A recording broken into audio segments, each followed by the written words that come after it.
I call this meeting of the Northeast Independent School District to order. Let the record show that a quorum of board members is present, that this meeting has been duly called, and that notice of this meeting has been posted in accordance with the Texas Open Meetings Act, Texas Government Code, Chapter 551.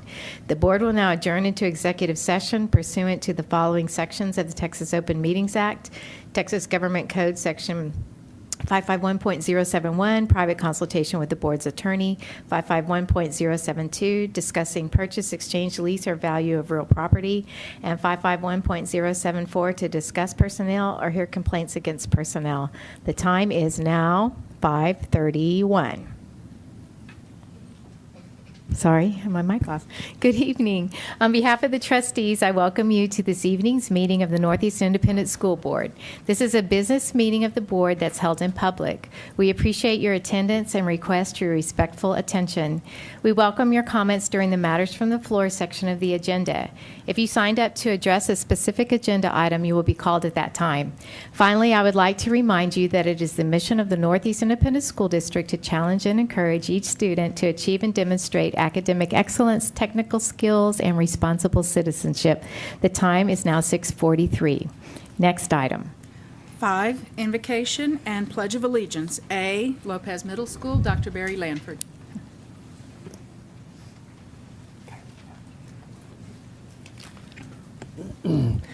Madam President, members of the board, Dr. Gottardy, members of the executive staff, and guests, it is a pleasure this evening to introduce two of our outstanding students at Lopez Middle School. Let me introduce first Evan Villastrego. Evan participates in the Lopez PAL program and also plays football and basketball. He is a member of the Lopez Student Involvement Committee as well. He is highly involved in his church youth group and is a cadet at the Texas Brigade's Wildlife Camp. Evan is supported this evening by his mother, Casey Adams, and stepfather, Rob Adams, his father, Daniel Villastrego, and stepmother, Jennifer Villastrego, his brother and sister, Leighton and Madeline, his grandparents, Vincent Villastrego and Jamie Villastrego, grandmother, and his aunt, Sarah Villastrego. We'd like to thank them for joining us this evening.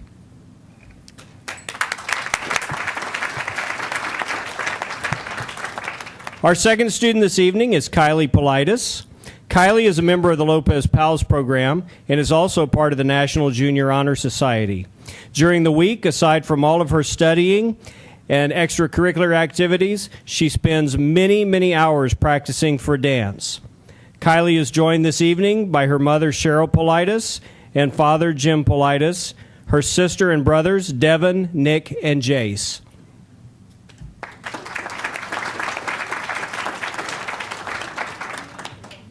At this time, Evan will lead us with an invocation, followed by the pledge by Kylie. Please bow your heads. Dear God, thank you for allowing us to gather here today. Thank you for the chance that we have to get to know and love you for the short time we have on earth, and for the opportunity to grow and learn as young people. God, I ask that you give wisdom and understanding to Dr. Gottardy and the board members so that they can make the best decisions for our schools and community. Finally, I ask that you be with the families and loved ones of those assembled here today and keep them from harm. In your name we pray. Amen.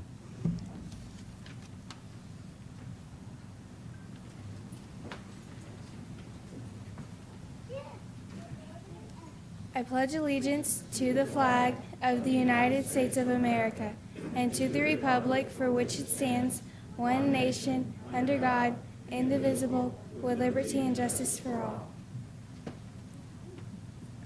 Honor the Texas flag. I pledge allegiance to the Texas, one state, under God, one and indivisible. In honor of school board recognition, the Lopez students would like to present you with these gifts. It's not a puppy, is it? I see a box like that. Sorry, my brain goes that direction. Thank you. I would take a puppy. Cool. Looks like some very artistic students have done some wonderful things for the board. So we'll pass these out towards the end of the meeting. wrapped up. Should we open one? Are they all the same? Or are they different? I think they're a little bit different. They're a little bit different. Okay, well, we'll open one and that way everybody can see. Nothing worse than a mystery that can't be seen, right? Aw. Oh, cool. It's a beautiful collage. Yeah, that's really, really nice. Very, very nice.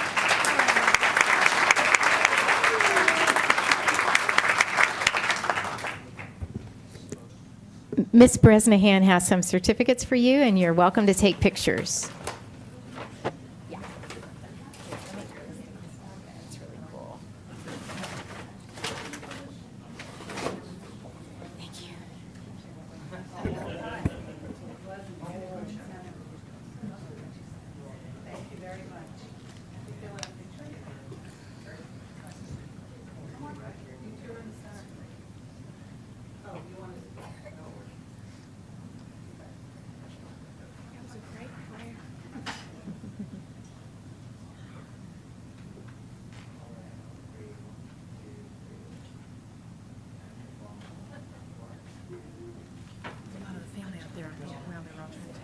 Yep.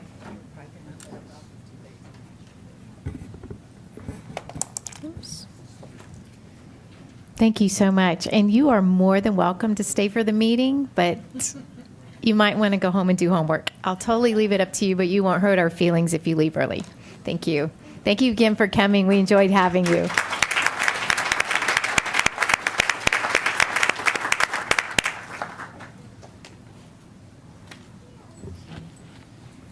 Next item. 6, resolutions. A, possible action regarding Career and Technical Education Month.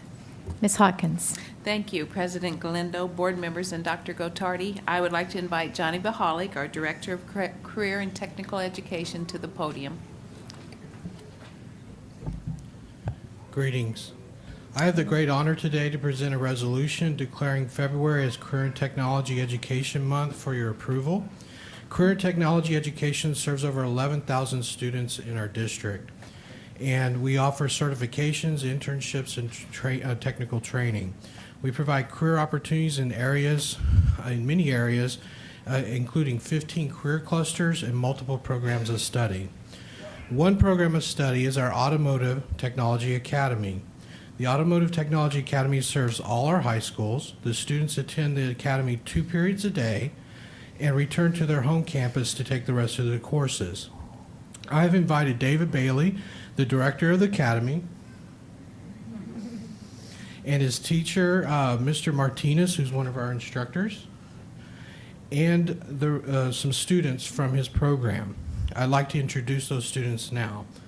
Francisco Guerrero is a junior from Churchill High School and is currently taking advanced auto tech. He's grown up around cars, and he's currently working at Discount Tire with the dream of becoming a transmission engineer. Cool. And someday owning his own shop. Jack Jackson is a junior from Johnson High School and currently is taking advanced auto tech. He also wants to work on cars, and being a student at the academy has not only allowed him to pursue his dream, but is also given the opportunity to work in a paid internship program last summer at E&G's Gaston Automotive. He would like to attend New York NYU Stern School of Business and someday open his own shop. Awesome. Jack?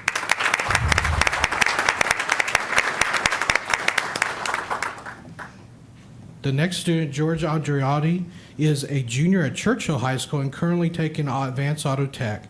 His goal is to finish his automotive training after high school and attend the University Incarnate Word with the dream of becoming a professional technician at a dealership.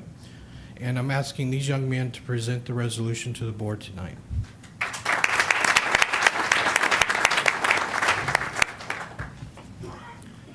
Whereas February 1st through 28th, 2014 has been designated Career and Technical Education Month by the National Association for Career and Technical Education, and whereas Career and Technical Education serves over 11,000 Northeast Independent School District students in high school and middle school through 15 career clusters and 7 magnet programs. Whereas Career and Technical Education provides students with a school-to-career connection and is the backbone of a strong, well-educated workforce which fosters productivity in business and industry and contributes to America's leadership in the international marketplace. And whereas career and technical education gives high school students experience in practical, meaningful applications which support college and career readiness skills, thus improving the quality, sorry, I got something in my of their education, reducing dropouts, and providing students leadership opportunities. Whereas career and technical education offers students lifelong opportunities to learn new skills which provide them with career choices, and whereas the ever-increasing cooperative efforts of career and technical educators and business and industry partners stimulating the growth and vitality of our local economy by preparing students for career fields forecasted to experience the fastest growth in the next decade. We are asking this board to approve this resolution. Thank you very much. Are there board members with questions? Comments? Sure. Ms. Bresnahan? This question is for one of our students. So how far are we from a car driving itself? How far off are we? What do you think? Google has actually already developed a car that drives itself. It's just they haven't tried to put it into any form of like mass manufacturing, as well as Audi and Nissan are both running multiple tests to do that. Without tires? Without Audi has it tires? without tires. And how will that impact the three of you and how you service and in your development of your careers? That's fast-changing technology, wouldn't you say? It is, Yeah. and that's why the master certification tests, you have to retake them every couple or so years. That way you can stay up to date with all the new technology and all the vehicles. And the automotive industry is increasingly becoming more based on computers. Right. So that we can achieve better emissions for the EPA. And those self-driving cars aren't necessarily working on through computers. Some of them, like the Google one, work from brain impulses that you send towards the computer, and it therefore drives itself. Incredible. Wow. Well, I applaud you for what you do. I think it's a very difficult thing. Congratulations. Very Ms. Hughey? impressive. I just want to say I'm really impressed and pleased to hear about your college plans, too. I think that's just really, really great, too. I'm so proud to be able to share y'all's stories with. I had an interesting conversation the other day with someone who said, well, I wish I would bring back more technical and career courses. And I said, we got them. Come visit us sometime. So thanks for all what y'all are doing. Thank you so much. Well, if there are no more questions or comments, do I have a motion? I move that we approve the resolution recognizing the month of February 1st through the 28th, 2014 as Career and Technical Education Month. Thank you, Ms. Perkins. Do I have a second? Second. Thank you, Ms. Grona. I have a motion and a second. All those in favor say aye. Aye. Opposed? The motion carries. Congratulations, and thank you for being with us tonight. We appreciate it.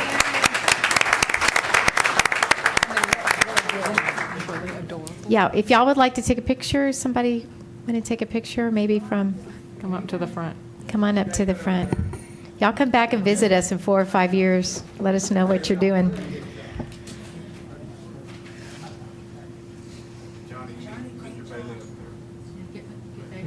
And their teacher. There you go.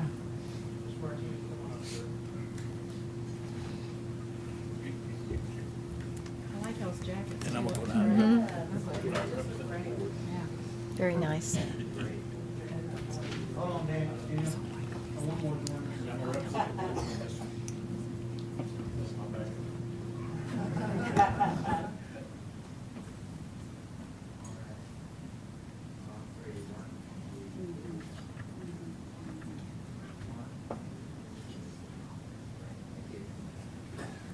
Thanks again, and good luck.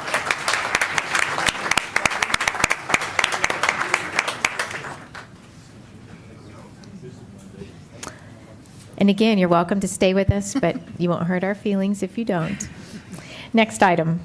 B, possible action regarding resolution celebrating Texas Public Schools Week. Ms. Chancellor.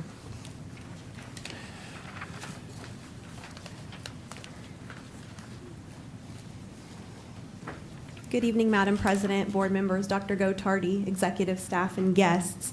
Texas Public Schools Week is traditionally celebrated during the first week of March.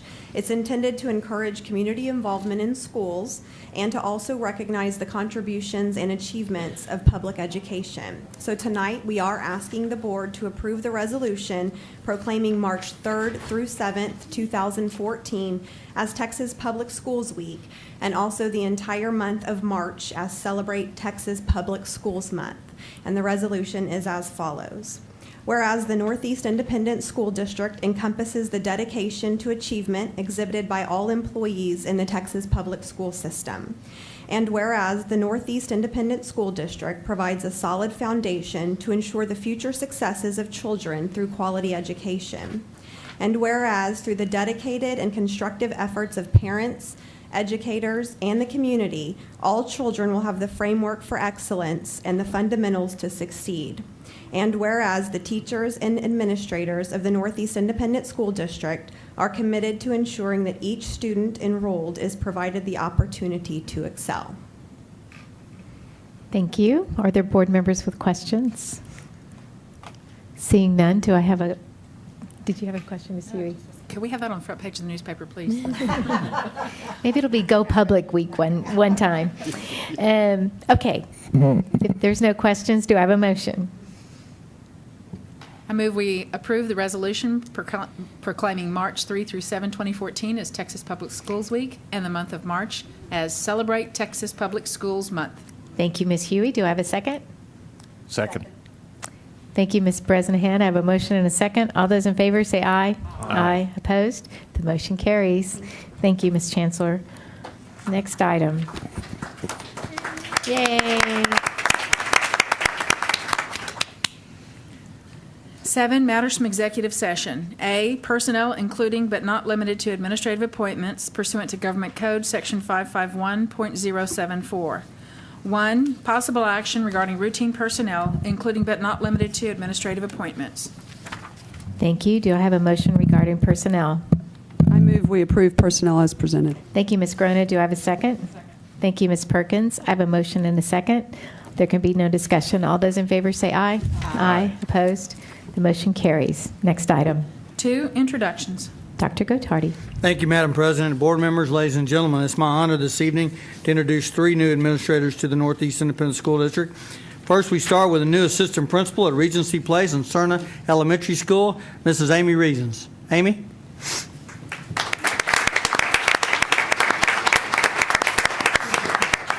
Ms. Reasons joined the Northeast family in 2009 as a second grade teacher at Ridgeview Elementary School. She received her Bachelor of Science degree in Family and Consumer Science Education from Abilene Christian University in 1997. Additionally, she earned her Master of Arts degree in Educational Leadership from the University of Phoenix in 2012. Ms. Reasons has a total of 5 years in education. Congratulations, Amy. Thank you. We have a brand new assistant principal at Tejada Middle School, Mr. Alejandro Escamilla III.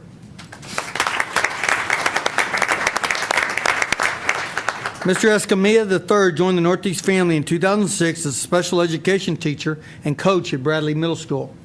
Prior to his appointment to this particular position, he was a special education campus coordinator and interim assistant principal at Tejada Middle School. He received his Bachelor of Science degree in kinesiology and teacher certification with a minor in special education from Angelo State University in 2006. Mr. Escamilla has a total of 7 years in education. Congratulations and welcome.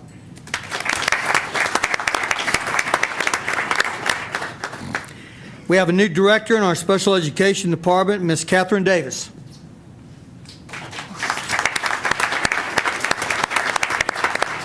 Catherine joined the Northeast family in 1987 as a special education teacher at Ridgeview Elementary School. Prior to her appointment to this position, she was a special education program coordinator. She received her Bachelor of Science degree in education from Texas Tech University in 1982. Additionally, she earned her Master of Science degree in Educational Administration from Texas A&M University at Kingsville in 1995. Ms. Davis has a total of 31 years in education. Congratulations, Catherine, and welcome. Thank you. That concludes our introductions on administrative appointments. Thank you. Thank you.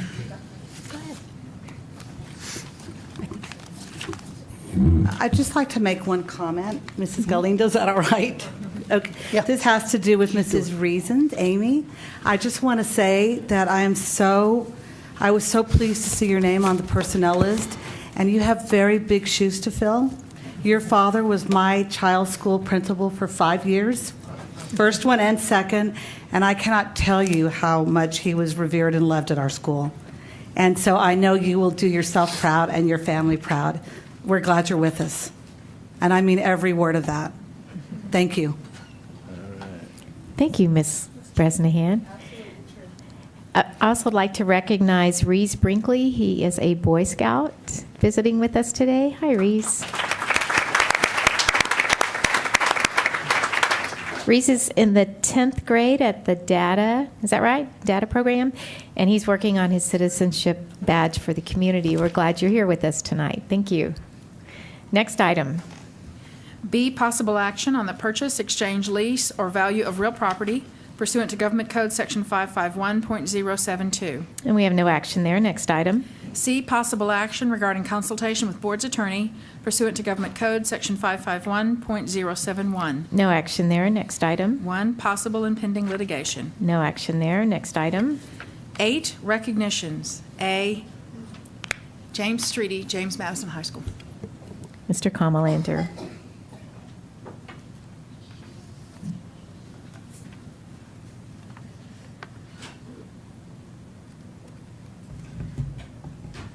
Thank you very much, President Galindo, members of the board, Dr. Gottardy, members of the executive staff, and guests.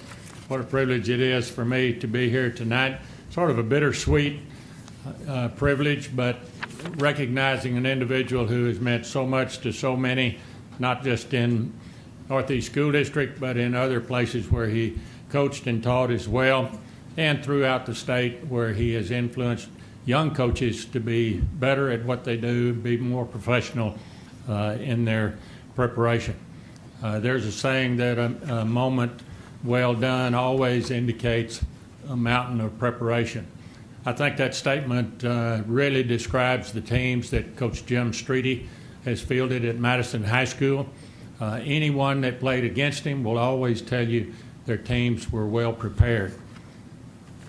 I promised I wouldn't say anything bad about him, but I've got to tell you one short story.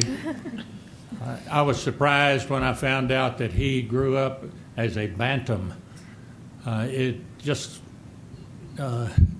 was beyond me that anybody could have ever won a football game and their nickname was a bantam. Coach Streety is from Smiley, Texas, and it just proves that regardless of the nickname, a guy can come out of a school like Smiley, Texas, the Smiley Bantams, and become a great coach. I'm going to ask Jim Streety to join me up here at the podium at this time. I want to tell you a little about Jim Streety. He spent 17 years as the head football coach at New Braunfels High School. He has been 23 seasons at Madison High School, total of 40 years as a head football coach in Texas high school football. His teams were known for a lot of things. The kicking game was always something special for the Madison Mavericks. Many games were won as a result of the kicking game at Madison High School. He was always known as a guy that would pull a surprise play. I saw him in the fourth quarter of a playoff game in Corpus Christi one day at fourth and probably 9 or 10, and they pulled a fake punt, and I almost fell out of the bleachers, but it was successful, and they continued on to win the ball game. It was never predictable. One item I particularly liked about Coach Streety is he won lots of flips. We saved this school district lots of money because we won flips and played in our stadiums rather than having to travel. Coach Streety's professional record, he served the Texas High School Coaches Association as the director. He served on many selection committees, including the Hall of Honor Selection Committee. He served as the president of the Texas High School Coaches Association of some 20,000 members, and you get that position in an election. He's been inducted into the Texas High School Coaches Association Hall of Honor.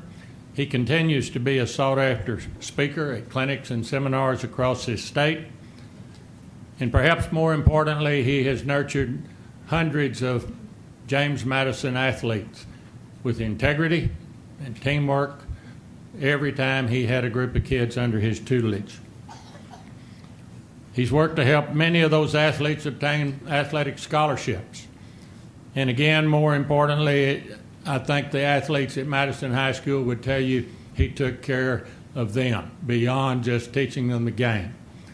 We all know of athletes that received injuries at Madison High School, and Jim Streety never left them by themselves. He was always there to support them and help them through whatever their difficulties were.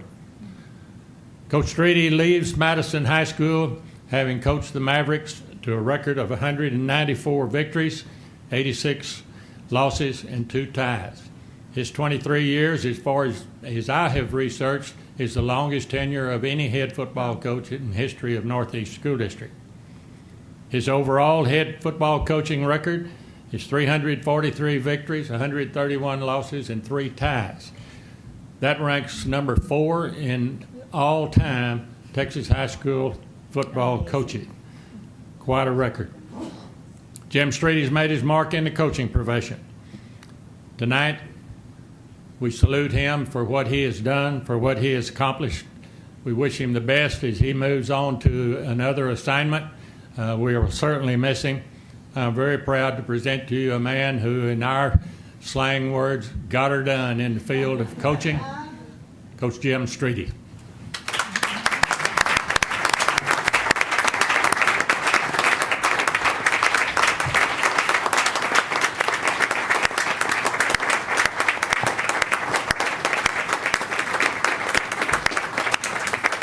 Thank you, Coach. A bantam is a fighting rooster. Remember that. President Galindo, board, Dr. Gottardy, executive staff, Coach Kamalander, Dr. Aceves Torres. Again, a heartfelt thanks from my family and I.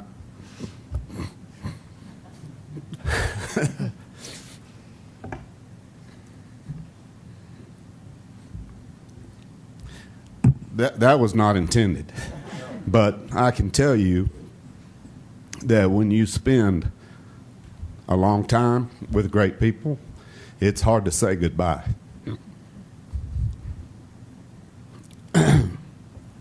But I thank you from the bottom of my heart for 23 great years at Madison High School, or as I've told some of you, 8,364 days. Wonderful. And we just wish you all the very, very best. Thank you very much. Thank you.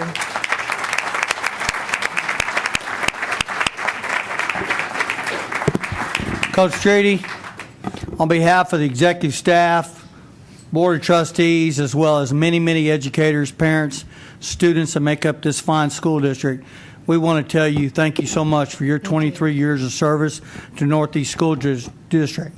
I have to tell you that you have been an impeccable role model.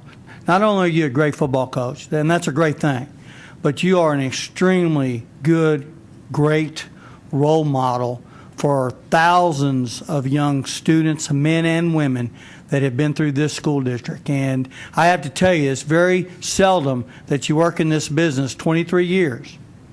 And I can honestly say, and I told the board this a little while ago, I have never heard anybody say anything negative about Coach James Streety. And that is quite a tribute to you and to your professional demeanor and your experience. So, you know, at heart, we're going to think of you always as a Maverick, but we wish you nothing but the best as you go to New Braunfels High School and New Braunfels School District. We have a few gifts we want to share with you up here. Coach Streety.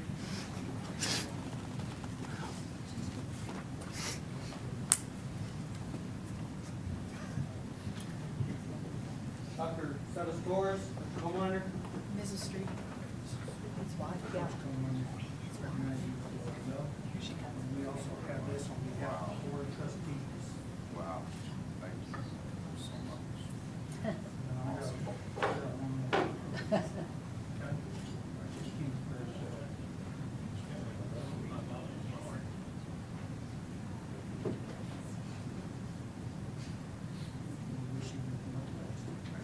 Okay, let's take some pictures.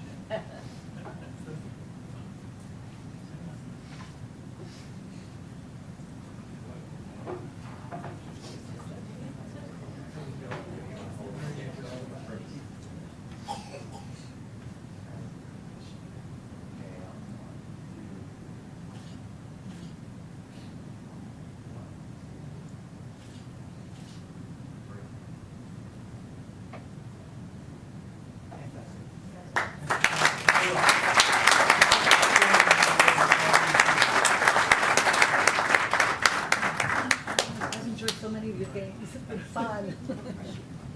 Congratulations.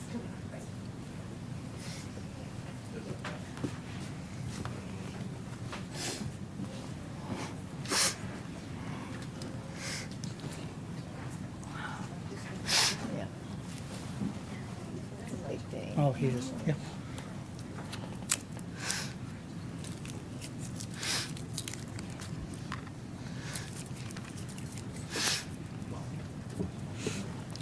Somebody pass the tissue. I know, right? It's not too often we say goodbye to a legend, and that's truly what's happening here tonight. We appreciate all you've done. Thank you again.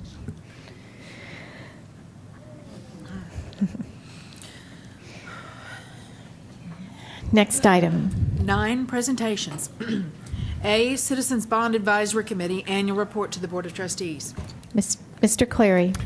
Madam President, members of the board, Dr. Gottardy, and guests, it's my pleasure tonight to not introduce, because I think most of them know him, but to welcome Mr. Fred Morrison to the board meeting tonight, who will give the annual report for from the C.P.A committee.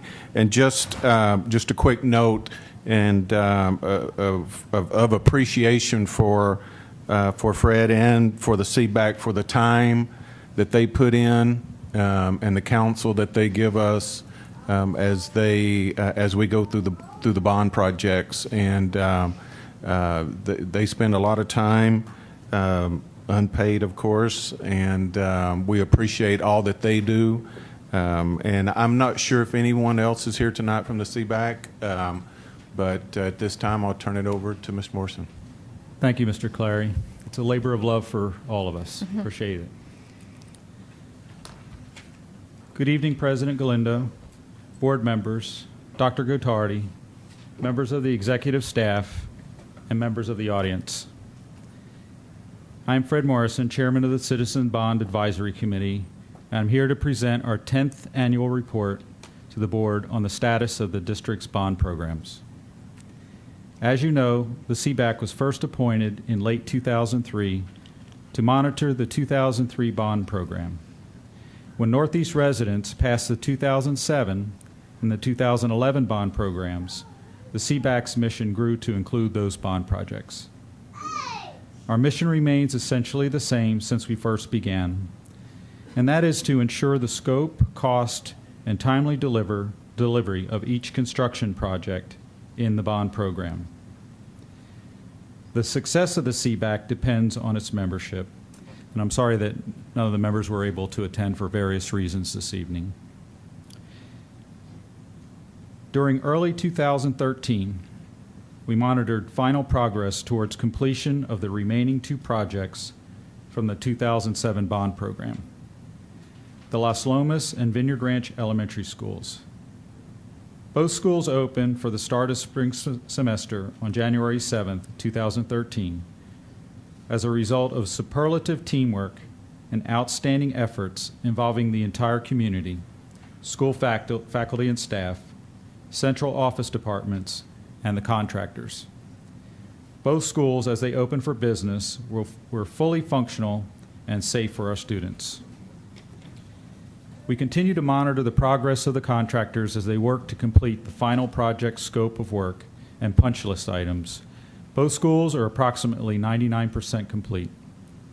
Summit DCK is working diligently with their project management teams to get all contract work complete and inspected before the start of school this coming August. With all 2007 bond projects complete, with the exception of these two elementary schools, we are showing a 2007 bond fund balance of about $3.2 million. The CBAC's priority focus this past year has been on getting the $399 million 2011 bond program off to a good start. We believe that Mr. Sullivan and his construction management and engineering department staff have done just that. I will share with you information on the 2011 bond program in three parts. First, a review of the projects we completed this past year. Next, a look at the projects that were awarded and are currently underway. And finally, an update on our only new school project in the 2011 bond program, the David Lee Tex Hill Middle School. Let me start by addressing those bond projects that involve construction on multiple campuses, including the elementary school sports flooring upgrades and playground sunshade structures projects, and the district chalkboard replacement project, the majority of which were completed in 2013.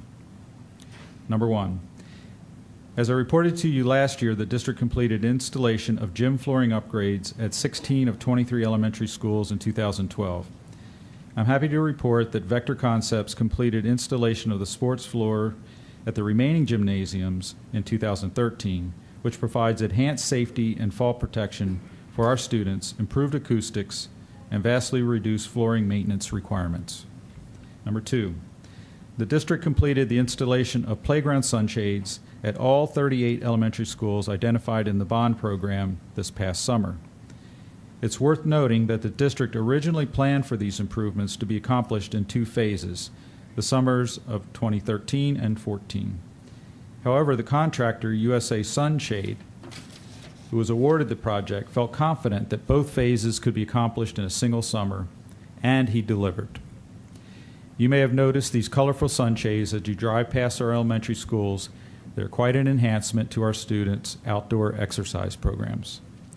Number three, the chalkboard replacement project included replacement of more than 2,000 chalkboards scattered across the district with new dry erase magnetic whiteboards. The project consists of 41 schools, including 5 high schools, 8 middle schools, and 28 elementary schools. Alpha Building Corporation successfully completed Phase 1 work at 19 schools this past summer. Phase 2 work consisting of the remaining 22 schools will be completed this coming summer. 4, portable classroom relocations. While not a specific line item in the 2011 bond program, these portable classroom relocations are critical to freeing up the construction areas necessary to properly execute our 2011 bond program campus improvement projects. Consequently, this past summer, the engineering department, in concert with Alpha Building Corporation, successfully relocated 35 portable classroom buildings at 6 campus locations, including Reagan High School, Eisenhower, and Nimitz Middle Schools, Camelot, Coker, and Windcrest Elementary Schools. This is important so that the footprints of future buildings would be vacant and accessible for construction activity. These relocations were done well in advance of need so that there would be minimal disturbance to the school's educational environment during the 2013-14 school year.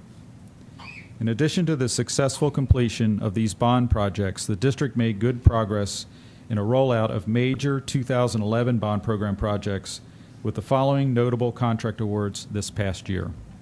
Number 1, following the award of the Lee High School Campus Improvement Construction Manager at Risk Project to Jaso General Contractors in September 2012, Bid Package 1, the new JROTC facility, was awarded for construction in July of 2013. This project was 20% complete through the end of December 2013 and will be finished by mid-November this year. Number 2, the Nimitz Middle School Campus Improvement Construction Manager at Risk Project was awarded this past February to Jaso General Contractors. Package 1 of this campus improvement project, Campus Drainage Improvements, was awarded for construction in November 2013 and is progressing on schedule towards an early July 2014 completion. Number 3, the Reagan High School Campus Improvement Construction Manager Risk Project was awarded in February 2013 to Jaso General Contractors. Bid package 1 of this campus improvement project, the new soccer field and parking lot, was awarded for construction in November 2013, is now well underway with a completion date of June 2014. Number 4, the Garner Middle School Campus Improvement Construction Manager Risk Project was awarded to Bartlett Cock General Contractors on March 2013. Bid package 1, site infrastructure and drainage channel improvements, was awarded for construction in December 2013. This phase of the Garner Middle School project is slated for completion by July this year. Number 5, MacArthur and Johnson High School's Campus Improvements Construction Manager Risk Project was awarded to Guido Construction in March 2013. This project will be released for bid in May 2014, with subcontractor bid award slated for June. Number 6, the Eisenhower Middle School Campus Improvement Construction Manager Risk Contract was awarded to Jaso General Contractors in May 2013.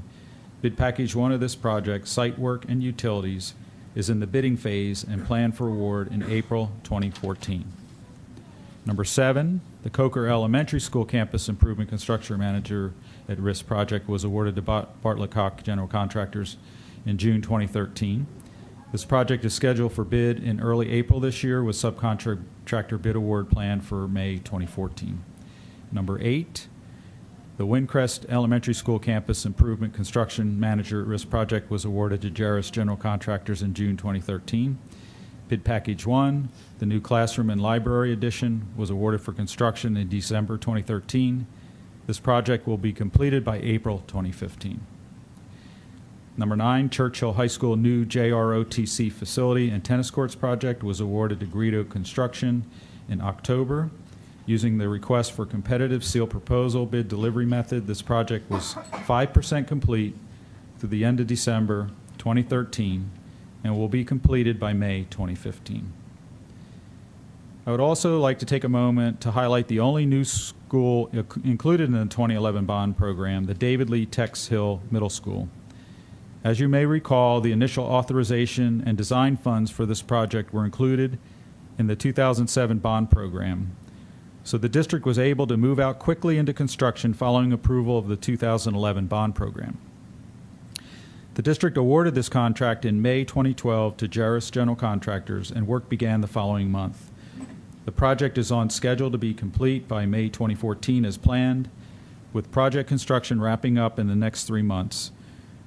The school district will have the entire summer to prepare the school for its grand opening in August 2014. Tex Hill Middle School is a beautiful school, one that the Northeast community can justifiably be proud of.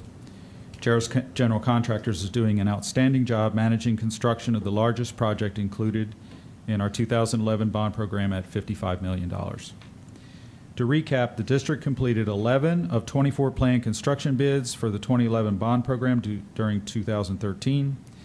This represents $77 million, or 28% of the bond construction value. The majority of these projects bid below the board-approved construction budget, achieving a total program savings of $2.5 million for the bond program. Additionally, 75% of project designs for the 2011 bond program were completed in 2013 on schedule and represent $205 million, or 75% of the total bond construction value. In addition to facility design and construction, which represents $326 million of the 2011 bond program budget, other important bond initiatives, including district-wide technology improvements and enhancements and library resources, $64 million, and transportation bus purchases, $9.2 million. Significant progress was made this past year in library resource procurements, network technology upgrades to campus infrastructure systems, and procurement of designated instructional technology hardware and software systems. Additionally, the second round of bus purchases was accomplished this past summer for the 2011 bond program. Both of these programs remain on schedule to complete their respective objectives within the allotted budgets. The district has collectively done an excellent job in managing bond program finances. To date, $131 million, or 48% of the total bond construction program, is fully bid out and awarded.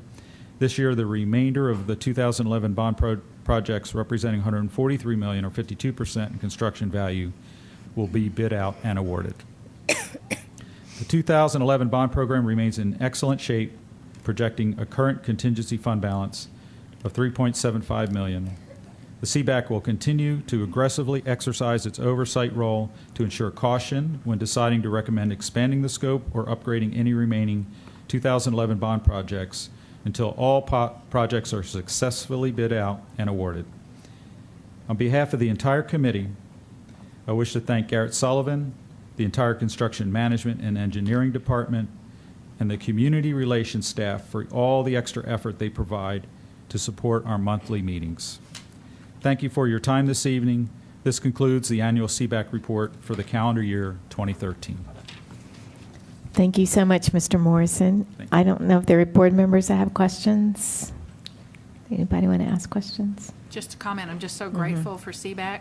It's so nice to be able to, when we get this information at board meetings, to know that there has been a group of citizens that have vetted everything and that are constantly being kept up to date on stuff. It really, really is helpful. And Fred, you've just been so great at leading this committee for all this time, too. Thank so you. Thank you, thank you, thank you. I really enjoy it. I've learned a lot, and it's fun. Haven't we all? We get to see lots of great buildings for the support of our young people.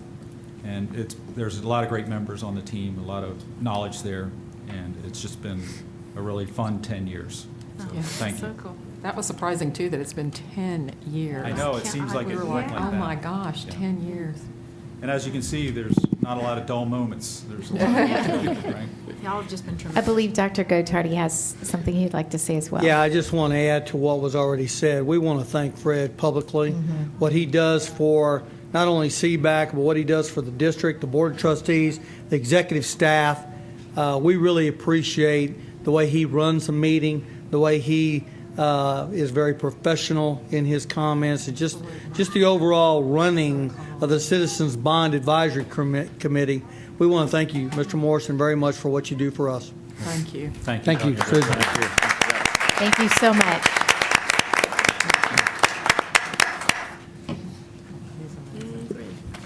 Next item, B, highly qualified teacher data. Dr. Newman. Thank you. President Galindo, members of the board, Dr. Gottardy, executive staff, and guests, I would like to ask Mr. Joel Trevino, our Executive Director for Human Resources, to address this item. Good evening, Madam President, board members, Dr. Gottardy, executive staff, and guests. The No Child Left Behind Act of 2001 requires each district to report its progress towards its teachers meeting the highly qualified requirement. I am very proud to report that this year for the 2013-14 school year, 100% of our teachers are highly qualified in every school. That's a huge accomplishment. And how many teachers would that be?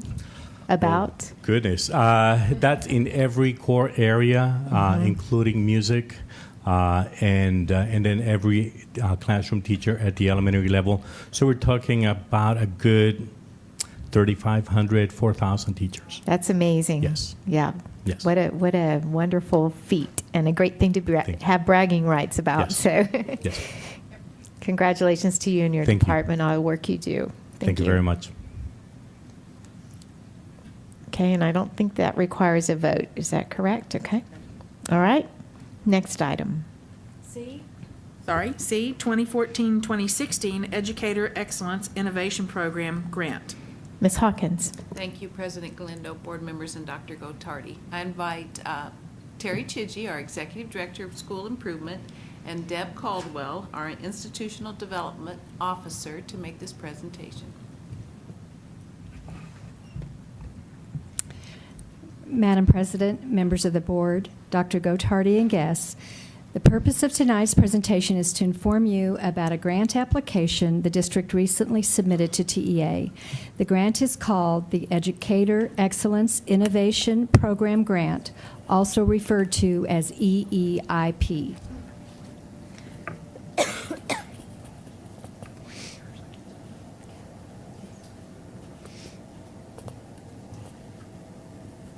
It's not made for people with hair.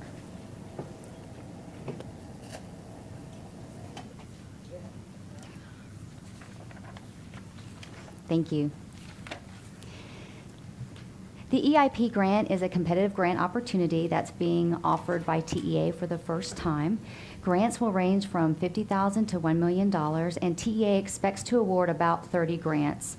The legislation that made this grant possible did put geographic restrictions on it, so no more than 4 applicants from a single Education Service Center region can win a grant unless TEA does not receive enough eligible applicants.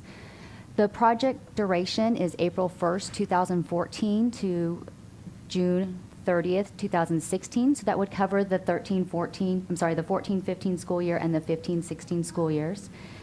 If the next legislative session allocates additional funding to continue this program, awardees would have the option of extending it for 2 more years. The grant has a particular focus on Title I schools with high economically disadvantaged student populations, and TEA will announce grant awards in April. The EIP grant has very specific grant requirements, as most grants do. Induction and mentoring is a required practice, which involves preparing teachers through comprehensive training, mentorship, and professional collaboration opportunities. Evaluation is about providing teachers with annual evaluations that are based on multiple observations throughout the year, student growth, and a teacher self-assessment component. Professional development and collaboration is about aligning the professional development opportunities during the work week with the information that is gathered through evaluations and helping teachers improve on their practice and collaborate with their peers. Strategic compensation and retention involves creating innovative compensation plans to recruit and retain effective teachers. Recruiting and hiring is a preferred practice. It covers recruiting and selecting high-performing college graduates or teachers with proven success. Career pathways is also a preferred practice. It's about creating strategic pathways for teachers to take on additional responsibilities, such as instructional coaches, master teachers, mentor teachers, lead teachers. So to address those grant requirements, the district's grant application included the implementation of the Teacher Advancement Program at selected schools. TAP is a nationally used program that the district has been reviewing and researching for a few years. If the district receives the grant award, it would be managed by the School Improvement Department with support from other departments that includes school administration and administrative staff development, human resources, grants administration, payroll, curriculum compliance, and research. And all of these departments were at the planning table, and at those stages, we had a committee, and all of these groups were represented with staff. They would continue to be involved if we are awarded the grant. And I'll turn it over to Terry, who'll tell you more about TAP. So TAP is a research-based program that we believe satisfies the requirements of the EEIP grant. There are practices already in place in Northeast that fit beautifully into the TAP model. The purpose of the TAP is to draw talented people to teaching and make it more rewarding. First and foremost, it encourages student achievement, which we're always after. It's why the district, we have been looking at this grant for several years. We actually went to a conference last year to look at it. And so we believe that TAP is a really good fit for our district. It also promotes high levels of collegiality, retains high-achieving teachers, and attracts high-performing teachers to high-need schools.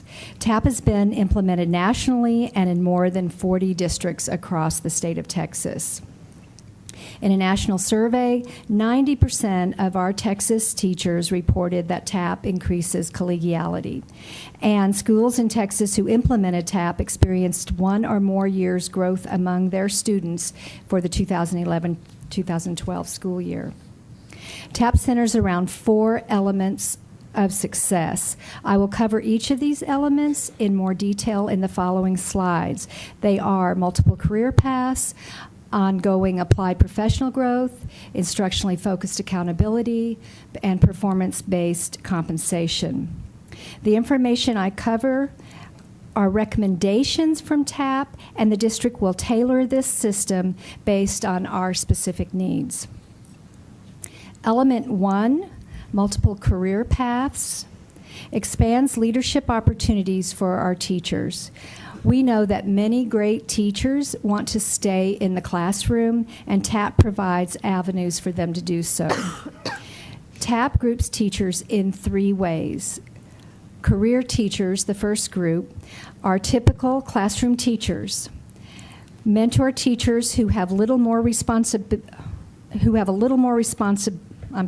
mentor teachers is the second level, and they have a little more responsibility, and they work closely with their peers to improve instruction.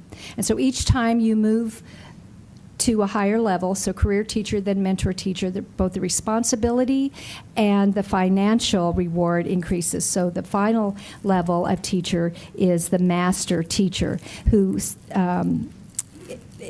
one of the reasons why this is a very good fit for us is because it's very much like what our coaches already do at our campuses. So the master teacher is very much like the instructional coach. They have 5 years of successful teaching experience, and they have an increased level of skill and knowledge, and they will have more responsibility and therefore more compensation.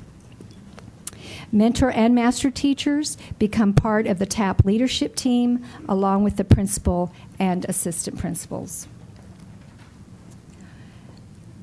Element 2 of TAP is ongoing applied professional development, and we believe that we have a very strong professional development program in our district, and this, again, fits beautifully into our system.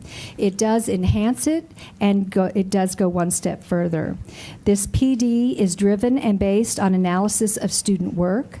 Professional development will include demonstration, modeling, practice, team teaching, and peer coaching. Cluster group meetings are recommended once a week to promote collaboration and implementation of an individual growth plans for teachers. This is something unique to the TAP plan that we do not have in place. I called it the individual growth plan, and I'm going to refer to it as an IGP.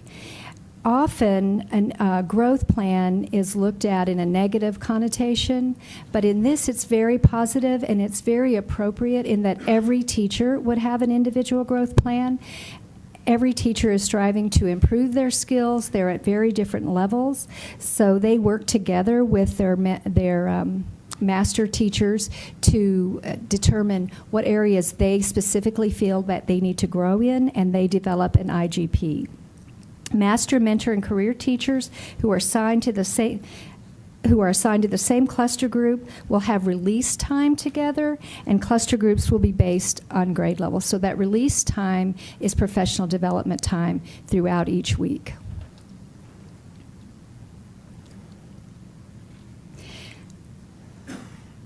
Element 3 is different than what we have currently. TAP has its own evaluation system based on teaching skills, knowledge, and responsibilities, which is referred to as SKR throughout the rest of this presentation.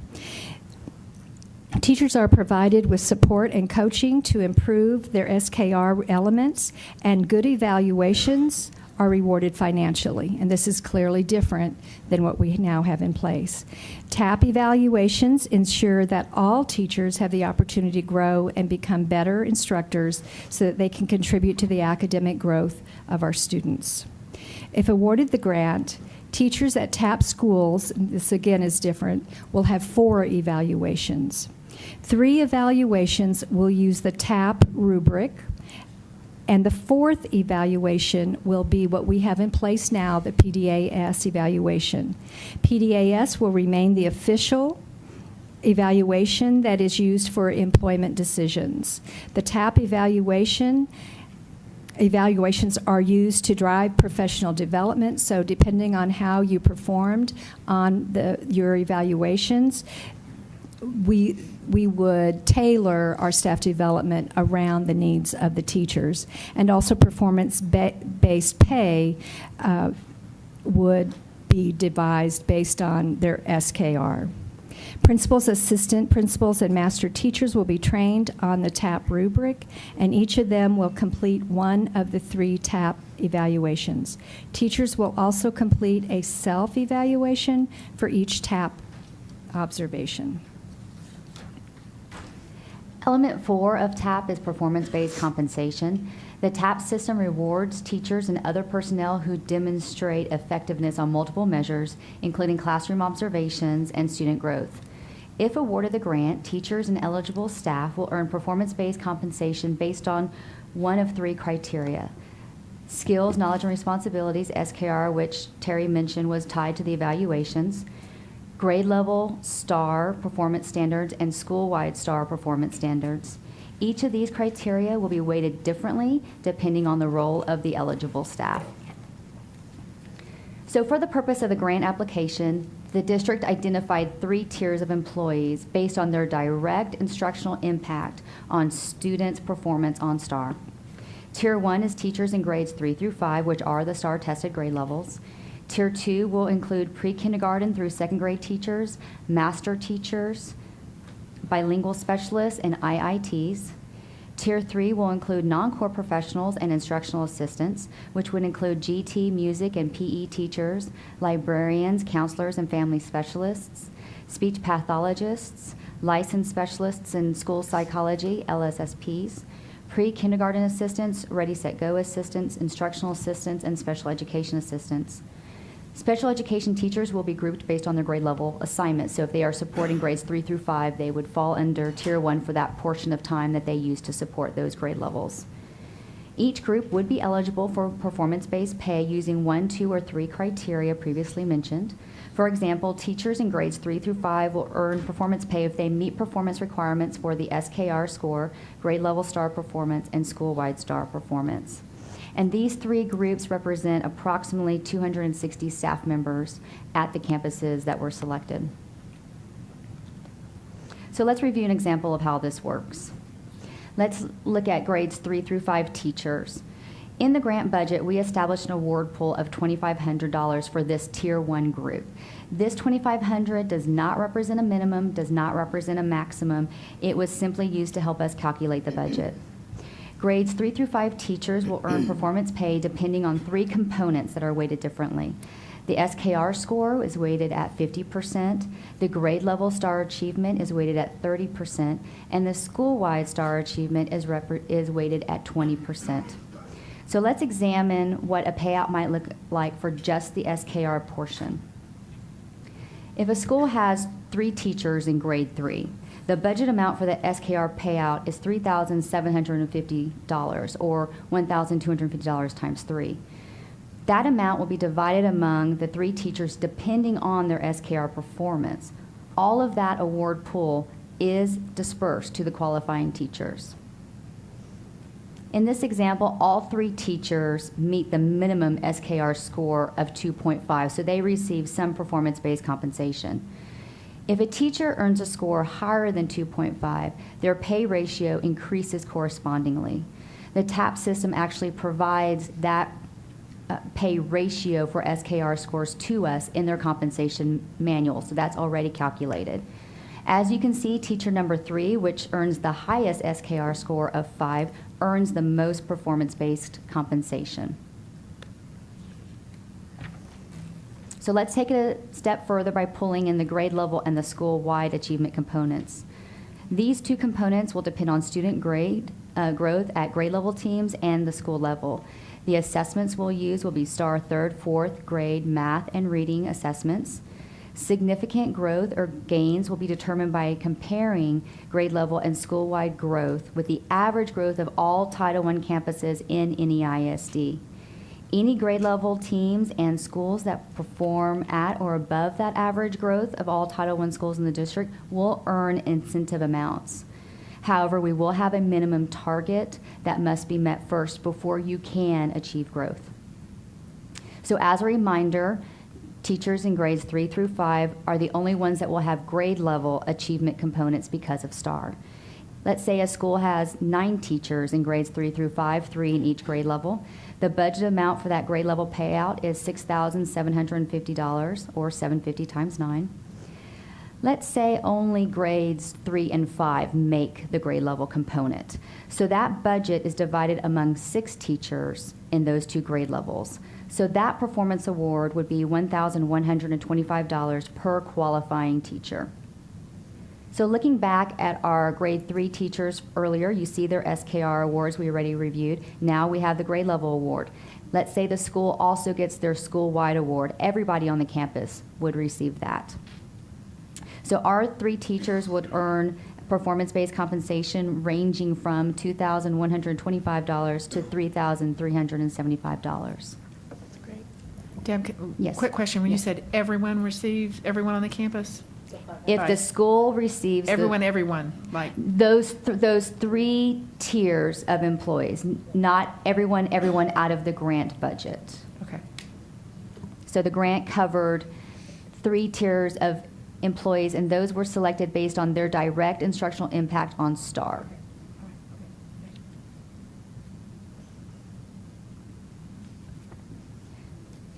So for the other 2 tiers, we budgeted different amounts for those qualified employees. Again, these amounts are just budgets. They don't represent a minimum or a maximum. Teachers in Tier 2, which includes pre-K through 2nd, master teachers, instructional interventionists, and bilingual specialists will have an SKR score component. They will be evaluated, but they would not have grade level STAR data. So their performance-based compensation will depend on those 2 components weighted differently. The non-core professionals and instructional assistants will only be eligible for performance-based compensation if the school meets performance growth on STAR. Each individual-based award can vary based on the combination of those 3 components, the role of the teacher, and the number of teachers per campus that qualify for the awards. So the award amounts will likely vary from campus to campus. So how did we come up with selecting the campuses? A planning committee of NEISD staff that I mentioned earlier from those departments reviewed STAR performance data as well as economically disadvantaged student demographic data. We looked at all Title I campuses. 7 campuses were identified as potential participants in our grant application based on 90% or higher economically disadvantaged student populations. We also looked at reading and math assessments, of course. So presentations were made at each of the 7 campuses. Members of that planning committee went out, and the principal and essential office staff member presented to each campus faculty. The staff had an opportunity to ask questions, and those questions were gathered together in a frequently asked questions document, which was distributed back out to them. And then they were asked to participate in an online vote to determine their support for the grant and for TAP. The grant required that we showed support for the grant project, and that was a very important component of our application. So here are the survey results. Staff were asked, do you support your current school being included in the district's EEIP grant application in order to implement the TAP system? The 4 campuses that supported the grant and TAP were included in the district's grant application, and those were East Terrell Hills, Montgomery, Ridgeview, and Walsham. The grant budget we submitted provides funds for stipends for principals, assistant principals, master and mentor teachers, performance-based pay incentives, substitutes to cover classes during grade level collaboration, so when those grade level teams meet together on a weekly basis, TAP training and conferences, NIET, which is the nonprofit national organization that runs TAP, to come down and do technical reviews and annual reviews, and online support as well. So our total grant request was for $843,881. And we should hear in April whether we receive the funding or not. Great. Great presentation. It's an exciting opportunity for our teachers to excel professionally and also get compensated for it. Right. It's great. Are there board members with questions? It's just really impressive. I really love it. Anything that puts more money in our teachers' pockets. I'm impressed with the amount of work that y'all have had to do to put this all together, though. It's really incredible. Thank you. Mr. White, did you have a question? I have one question. Did I Sure. understand that it's only 4 grants per service center? Yes, sir. And we do not know at this time how many from Region 20 applied.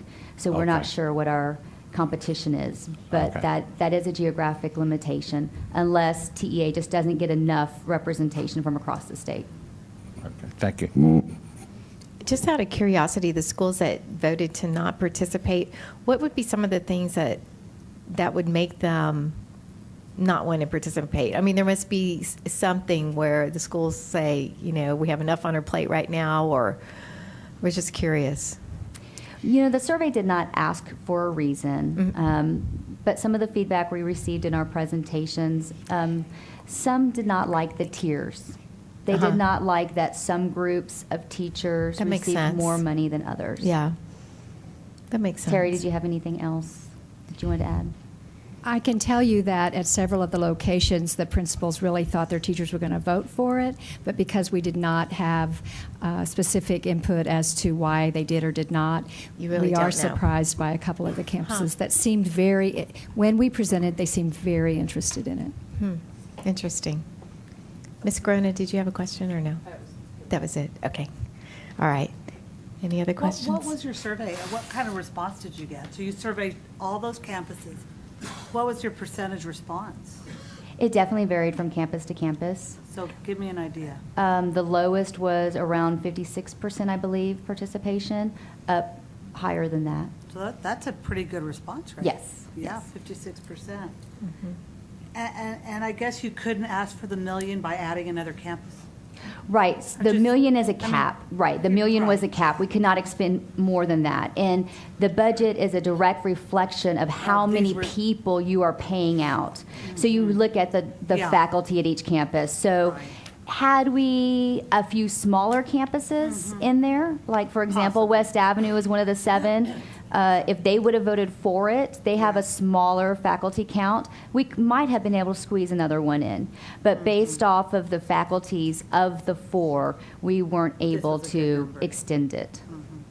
And also, you want to make sure that you do quality to the schools that you're doing. So we could have pared back on some of the expenditures, like, for instance, substitutes, but we felt like we really wanted to do it right in the places that we did it in. Great. So if they meet the results, it's a 2-year program, and that's when they get compensated. Correct. So they would be compensated for their performance in the 14-15 school year. They would receive compensation between June and August of 15, and then they would be compensated again for the 15-16 performance, and they would be compensated June 2016. And albeit it asks for like an innovative program, you can use this existing TAP program as the scope of the grant. Absolutely. The grant did not have requirements for innovation. It just had those requirements for mentorship, career pathways, evaluations. And TAP does fit very nicely. TEA is familiar with TAP. They are a partner with the nonprofit on federal grants. So TEA is very comfortable with the nonprofit and with the TAP system. So it's not unusual for them, I think, to write some of those specifications in. And in the actual law where the funding was allocated, the TAP system was named, not all components of it, but it was named as an example. Have we ever done anything like this regarding performance-based compensation? I've never heard of it before. Have we done this before? We have, right? Several years ago, there were other methods from the legislature. There was one called DATE. That's the one, yeah. District Awards for Teacher Excellence. Just started, yes. And then prior to DATE, the governor also had one that was, I believe, called Teacher, I don't remember what the acronym stands for, but over the years, Texas has tried to put in performance-based compensation. What's different from this one that the coordinator at TEA said right off the bat in a webinar was, this is not DATE. And I think that what's different about this one is that it's more well-rounded. It's not just performance-based compensation. That's one requirement, but all those other requirements are there too: mentorship, collaboration, evaluation. So this is much more well-rounded than just strictly a performance-based compensation system, because the research does show that it needs other support as well.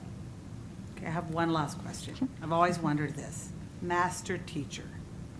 Do you have to be credentialed to be a master? What does that mean? Well, certainly I don't really understand. They need the 5 years of experience. Okay. But I think that what makes is the difference in this grant, as well as with our coaches, is not only does a master teacher have to be a master teacher in the classroom, but they have to be able to teach adults and to lead adults and to model teach. And there are many teachers out there that say, I'm great with a 5-year-old or a 12-year-old, but I don't do well with adults. So this person has to be able to walk in the classroom and be able to teach and model a lesson, but then also be able to perform staff development at a high level, and that is a different skill altogether. So we need both of those skills in this person. So when I saw an advertisement in the paper on Sunday that was requesting master teachers for pre-K for SA, is that the same thing? I would not think that they would be doing staff adults development. Or staff development? I would not guess that. So For I always this, wonder, it is. Is that term just used loosely, or is there? TEA does have a definition for master teacher and think. mentor teacher. There is Yeah. some definition there, but it is a term that's used in different contexts. Right. And in this grant and in TAP, it is definitely somebody, and with our coaches, we really look at how they can work with adults as well as with children. And TAP provides job responsibilities that are very specific job descriptions for the master and the mentor teacher to help guide districts. Also, they provide some feedback on the selection process for those teachers as well. Hope you get it. We do too. Hope so too. That'd be great. Make me very happy. Dr. Gottardy. Thank you, Madam President. Awfully proud of the process that we've put in place. An awful lot of people in the school district have been involved in the decision-making processes throughout the whole way. Deb and Terry headed up the project, obviously, but we've had an awful lot of people with support to help craft and create the program to where we think, if we're selected, this is a win-win. This is a way to address low-performing schools who are struggling with academic success. At the same time, we're trying to get better achievement. We can then reward the employees at the campus with more money. And I think it's a great time to throw our name in the hat. We're going to find out in the next 30 to 45 days if we're in the ball game or not. Each legislative session, performance pay always comes up. Mm-hmm. And each session, they get a little bit further down the road with pay for performance. So I've already seen legislative agendas for 15, and they'll come at us again with this idea of pay for performance. Hopefully that's a long way off, but this grant here will allow us to, like I said, to improve achievement, as at the same time give teachers more money. Yep. I mean, it's that simple. It's great. So, we appreciate Deb and Terry's work. Thank you. I know that one of those ice days last week or the week before, Deb was on her way up I-35 to Austin, Texas to hand deliver the grant application. So, Wow. I got back in time before. so thank you. Thank y'all so much. Next item. D, election order for May 10, 2014 trustee election. Ms. Chancellor.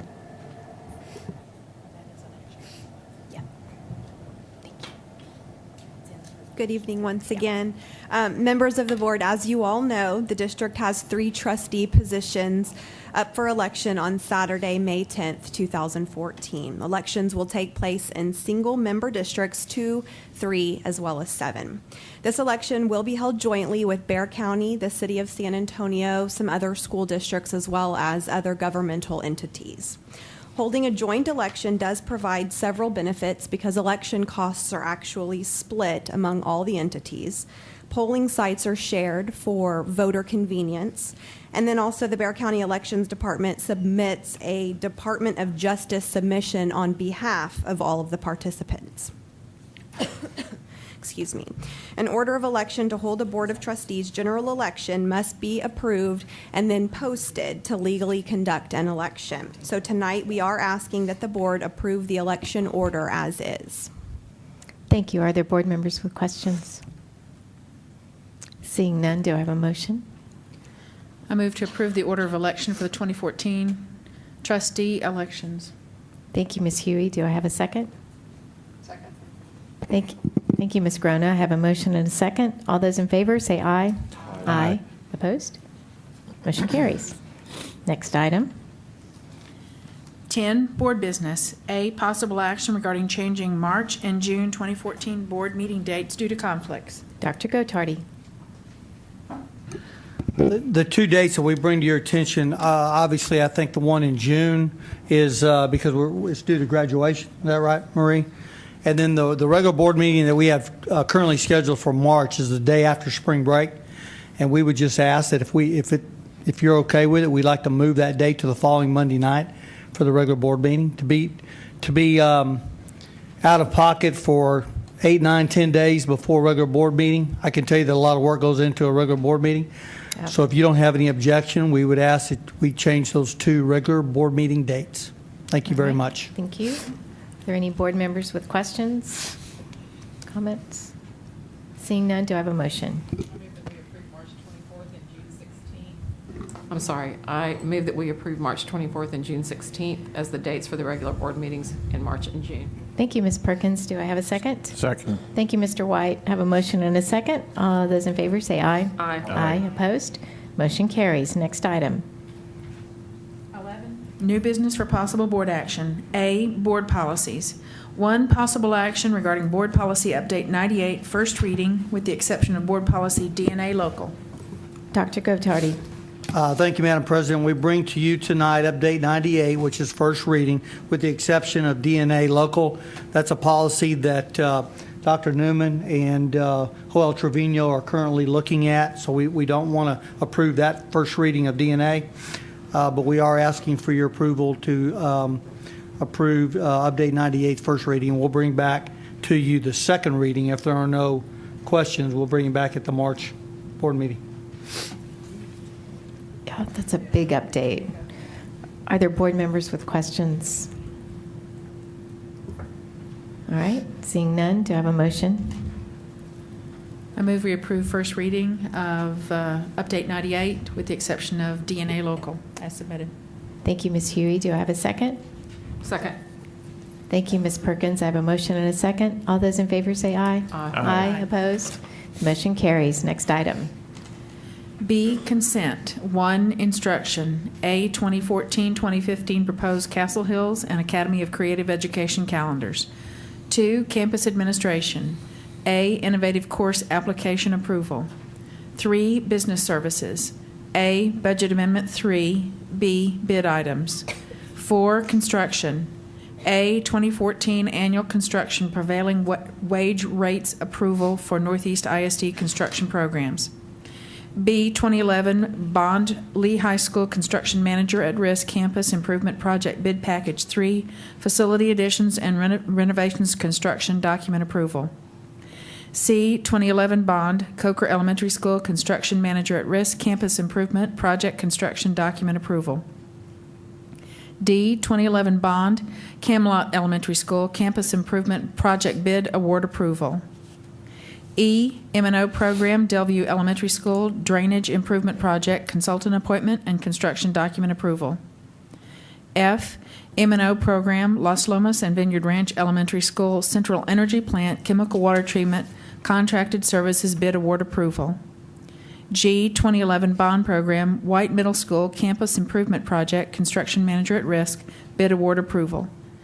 H, professional services contracts, construction contracts, and related contract amendments supporting 2007-2011 bond M&O programs, design and construction requirements. 5, minutes from November and December 2013. 6, end of consent. All right. Are there board members wishing to pull an item from consent?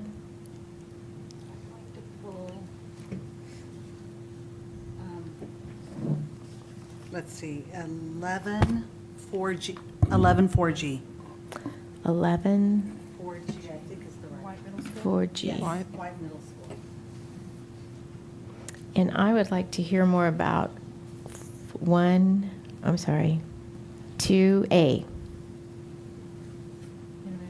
Mm-hmm. And if we'll go in order, then I'll go first with 2A. Oh, sorry. Thank you, Ms. Hughey. I got excited about the new courses and I wasn't thinking.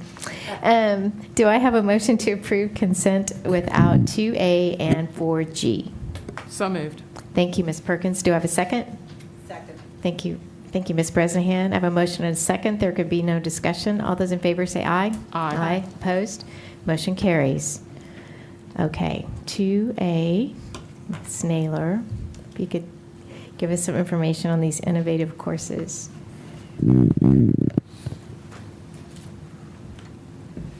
Good evening, Madam President, members of the board, Dr. Gottardy, and executive staff.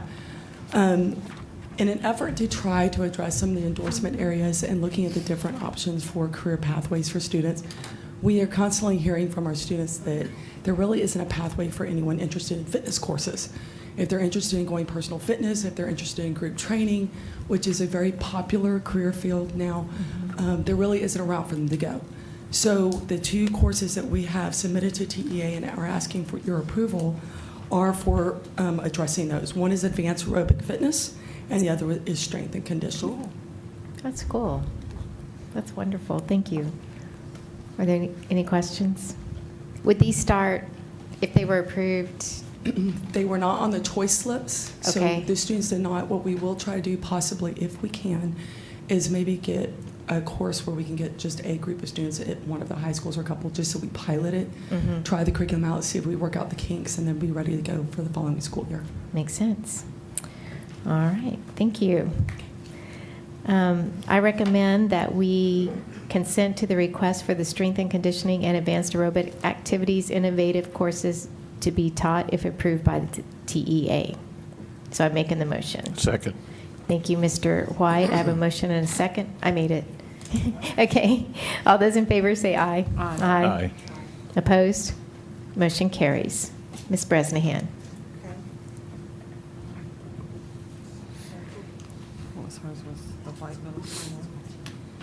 It's for Okay, so I believe this question is for Mr. Clary. Could you just go over this little matrix that's provided for us, because I'm not accustomed to seeing negotiated bid as one of the columns. Ms. President, Mr. Sullivan's Okay, great. is coming to the podium, Yeah. and will explain Thank you. the matrix. Thank you. I just didn't see him, so.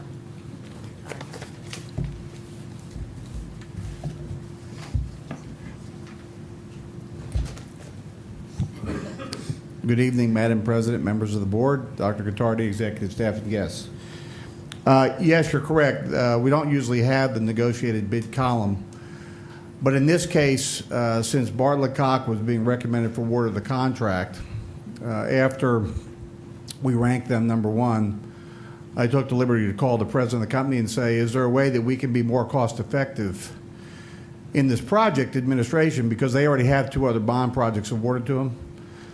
And a project manager can manage more than one project at a time. So Bartlett Cock graciously offered to give us back the salary of the project manager for the White project, and we're matching up the Coker and the White project under the same project manager managed by Bartlett Cock. So we saved $131,000 in the bond program. That's Thank great. you very Good much. catch. No, it's impressive. Good for you. Good for us. Yes, ma'am. Yeah, I did notice the decrease. I was glad about that. Thank So you. that's what it resulted from. Thank you. I understand. You're welcome. I appreciate it. Do you have a motion, Ms. Bresnahan? I move that we approve consent with the Ed White Middle School Campus Improvement Project. Do you think is that right? That's good enough. Okay. All right, thank you. Do you have a second? I'll second. Thank you, Mr. White. I have a motion and a second. All those in favor say aye. Aye. Opposed? The motion carries. Thank you. Next item. 12 reports. A, financial statement, review of expenditures. And those items have been provided for you. Next item. 13, matters from the floor. This time is provided for citizens to address the board on issues or concerns other than the character or name of any student, staff, or board member. Each person who signs up should be allowed to address the board one time for no more than 5 minutes. Therefore, a presentation involving more than one person is not permitted. Board members cannot respond to issues or concerns that were not listed on the agenda, but they may assign an issue to a future agenda or to the administration for further study. Brenda Brooks. I think she left. She stepped out, didn't she? Did she step out, or did she leave? She left? She left, okay. Mr. Fisher. Oh, sorry, Ms. Hughey. Roger Fisher, yeah. Roger Fisher. Roger Fisher, 2638 Pebble Breeze. Hi, everyone. Good to be back again.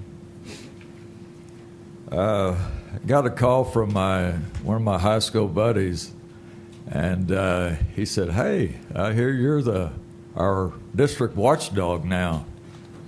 And I said, "Well, I guess I am, but it's better than what the school board called me, so I think I'll go ahead and stay with that title." I don't think y'all are understanding the big picture, what I've been trying to convey to y'all. I am not the enemy. The enemy is the legislators and the public school experts that have stated that the failure of our state public school education dysfunction can be attributed to weak superintendents and school boards. They said that, I didn't. Since our school board members and superintendent assumed that I was not a proponent of your leadership skills, I have been treated in a very unprofessional, hostile manner. Mr. Fisher, we do not allow persons who speak during this time to engage in personal attacks against the board members or staff, and this is not a time for you to pursue your personal agenda. For some time, and again tonight, you continue to bring up the school board and the superintendent and other board members in your time to address the board.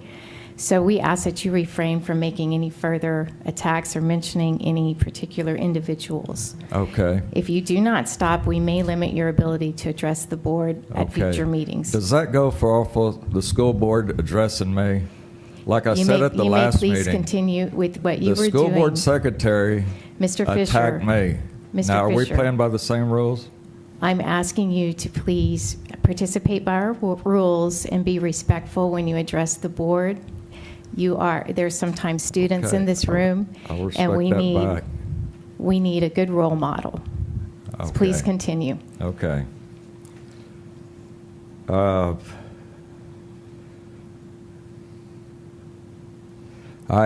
was promised a meeting by the superintendent, a handshake in the lobby. I'm not allowed to go up to his office. He came down to the public library. He gave me a handshake that he would meet with me and give me all the information that I've been trying to get for the last 6 months about school business, not about personal, not about the school board personal, not about the superintendent's personal life, but about school business. And in the last 6 months, you all have broke off all communication with me. Mr. Fisher, I consider this a form of attack. You have brought these things up. We're aware of the things that you've been telling us, and we just want you to continue on in a way that doesn't constantly bring up either the superintendent or the board members. If you have issues that you see in the school district that you would like to address, we would like to hear it. Okay.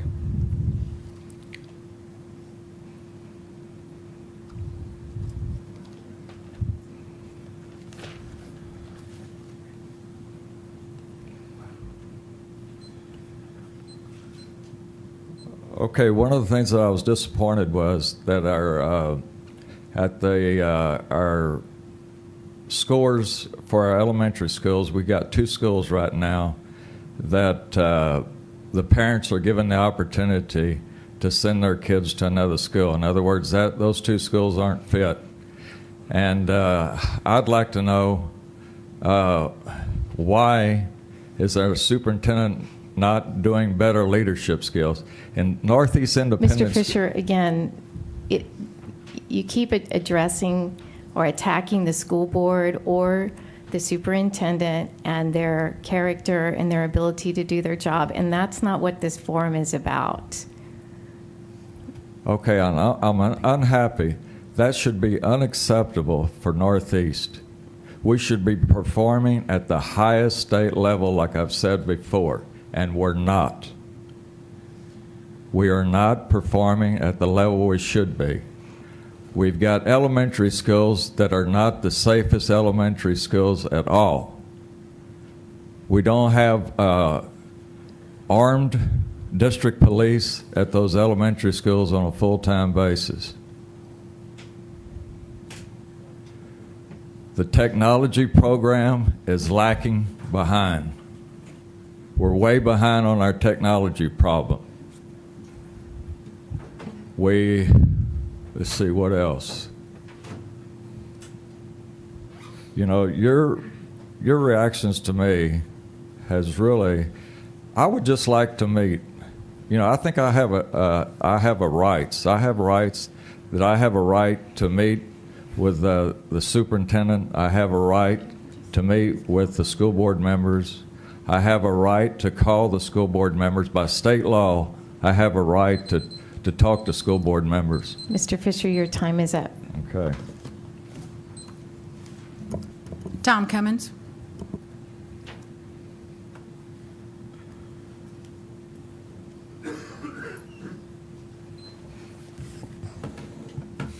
Good evening, board members, Dr. Gottardy, staff, and members of the audience. My name is Tom Cummins, and I'm representing the Northeast AFT. Our president, Patsy Esterline, could not be here tonight, so I'm speaking in her place. On tonight's agenda, you have Update 98, which also included DNA local, which has to do with teacher observations under the PDAS, and you accepted that apparently because it's under administrative review. We'd like to address DNA local tonight. Under that policy, currently teachers are under a 2-year observation cycle, and then there's 4 exceptions where it would not apply. What we're asking for is that as you review that and as the administration reviews it, that you consider changing that to a 3-year observation cycle and omit the 4 exceptions. That would put you in the same position as every other Bexar County school district. It also would not interfere with the TAP program, which was presented to you tonight. It would not preclude anything in that particular area. There are some obvious benefits to this. First, this change would not impact the role of the administrator on each campus, as they would still be able to observe a teacher with whom they may have a concern based on walkthroughs they do during the school year. Second, it would free up administrators. There is no purpose to going through that lengthy observation and all the paperwork that's involved every year when you have exceptional teachers. Third, it would provide the teachers in Northeast with the professional status that they deserve. And finally, it would boost morale throughout the district. And in these challenging times, anything we can do to improve morale, we should do. So as you study this, we hope that you would consider approving these recommendations. Thank you very much for your attention. Thank you. Next item. 14, board member requests for items to be placed on next month's agenda. Are there any board members wishing to place an item on next month's agenda? Ms. Perkins. As we honored Coach Jim Streety this evening, I would very much like to see the board honor him at Madison High School by naming something after him. Perhaps the staff could recommend the appropriate place for that, the appropriate, I don't know. But I know there's some place that's appropriate for Coach Streety's honor. And so perhaps that's something y'all could look into. Mrs. Perkins, Madam President, board members, will be glad to do our homework and find out what would be an appropriate naming for Coach Streety at Madison High School. Thank you, Ms. Perkins. Great idea. Great idea. Next item. 15, discussion and possible action regarding board member requests for reports from the administration. Do I have a motion regarding Ms. Perkins' request? I move that we accept Ms. Perkins' request as stated. Thank you, Ms. Bresnahan. Do I have a second? Second. Thank you, Mr. White. I have a motion and a second. All those in favor say aye. Aye. Opposed? Motion carries. Next item. 16, adjournment. We are adjourned. The time is 8:22. Thank you for your attendance tonight, and everybody stay warm, at least for 2 days.